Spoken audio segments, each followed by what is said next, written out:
नमस्कार, स्वागत है आपका हमारे खास कार्यक्रम संस्कार लाइव में। मैं आपके साथ नेहा बंसल। भारत प्राचीन काल से ही धर्म और संस्कृति के शिखर पर विराजमान रहते हुए ज्ञान विज्ञान का भी प्रमुख केंद्र रहा है।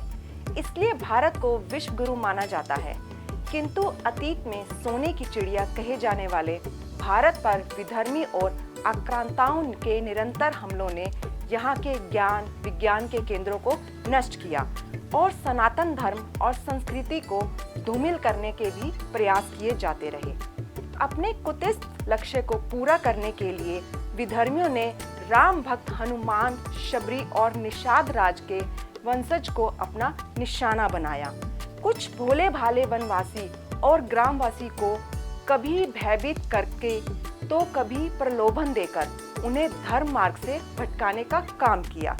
भगवान राम के इस परम स्नेही समाज में पारिवारिक और सामाजिक बिखराव, गरीबी, अपने कर्तव्य से पलायन, नशे की लत के बुरे परिणाम सामने आने लगे।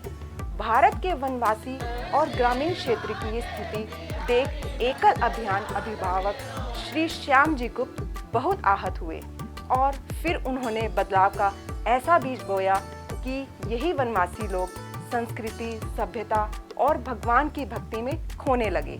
ये वनवासी कथाकार अपनी भाषा में कथा सुनाने लगे और समाज को अपने धर्म और संस्कृति से जोड़ने का काम किया। कैसे, आइए आपको दिखाते हैं।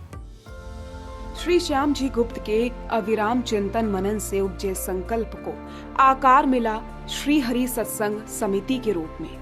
प्रभु श्री हरि तक उनकी पीड़ा के स्वर पहुंच गए थे। अपने सनातन धर्म और संस्कृति से जुड़े रहने की ललक वनवासी समाज के भीतर राख में दबी चिंगारी की भांति अभी भी मौजूद थी। अपनी युवा पीढ़ी की आस्था को ये समाज अपने पूर्वजों श्री राम, श्री कृष्ण, भक्त हनुमान और सबरी की प्रेरक कथाओं से जोड़ना चाहता था। माननीय श्याम जी गुप्त को उनकी इसी ललक में वनवासी समाज के उत्थान और उनकी प्रगति का बीज रूप दिखाई दे गया। उनकी दूरदृष्टि ने समझ लिया, यदि वनवासी समाज के युवक युवतियों को ही कथा का प्रशिक्षण देकर कथाकार बना दिया जाए तो ये वनवासी कथाकार अपनी भाषा में अपने समाज को पुनः अपने मूल धर्म और संस्कृति से जोड़ने के कार्य को कुशलता पूर्वक कर सकते हैं। इसी विश्वास के सहारे कुछ वनवासी युवक युवतियों को कथाकार बनाने के कार्य के लिए चुना गया। प्रशिक्षण केंद्र में इन वनवासी युवक युवतियों को 9 महीने का कठोर प्रशिक्षण दिया गया। धीरे धीरे अनुशासनबद्ध होते हुए प्रशिक्षण की अवधि समाप्त होने तक न केवल इनका जीवन बदला बल्कि एक प्रकार से इनका पुनर्जन्म भी हो गया।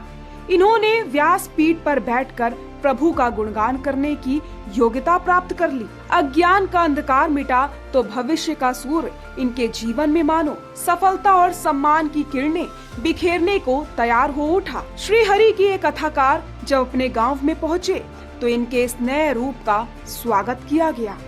मुझे लगा कि इस वनवासी की धार्मिक भावना को हम आगे बढ़ा सकें तो हम देश को जगा सकते हैं। भारत की आत्मा धर्म में है और धर्म का प्रसार करने का दायित्व इस वनवासी को ही है। इसलिए ऐसा विचार हुआ कि क्यों नहीं हरि कथा के माध्यम से हम इस देश की आत्मा को जगाएं। बस उस देश की आत्मा को जगाने के लिए श्री हरि सत्संग समिति का निर्माण हुआ, हरि कथा योजना का प्रारंभ हुआ और फिर इस संकल्प के साथ सुखद परिणाम आकार लेने लग गए। पूरे देश में एकल श्री हरि समिति का विस्तार होने लगा। मुंबई, दिल्ली और कोलकाता जैसे महानगरों के चैप्टर के माध्यम से ग्रामीण और नगरीय समाज के मध्य आपसी प्रेम, स्नेह और मान सम्मान का एक अनुपम रिश्ता भी जुड़ गया।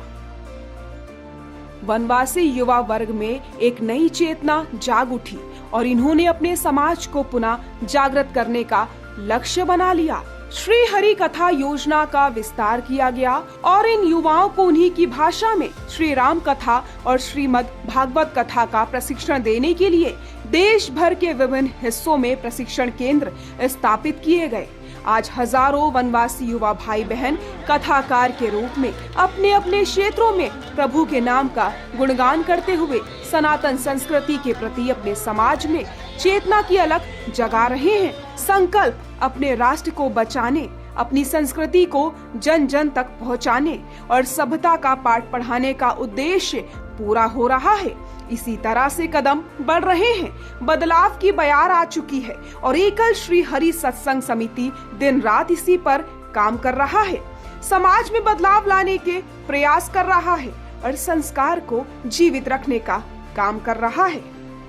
हमारे खास कार्यक्रम संस्कार लाइव में आज हमने एकल श्री हरि ने कैसे समाज को संस्कृति से जोड़ने का काम किया उसके बारे में जाना। यह बस एक कड़ी है। अभी एकल श्री हरि के बहुत से प्रयास और बदलाव हैं जिस पर हम प्रकाश डालेंगे अपने अगले वीडियो में। तब तक के लिए देखते रहें एकल भारत। नमस्कार।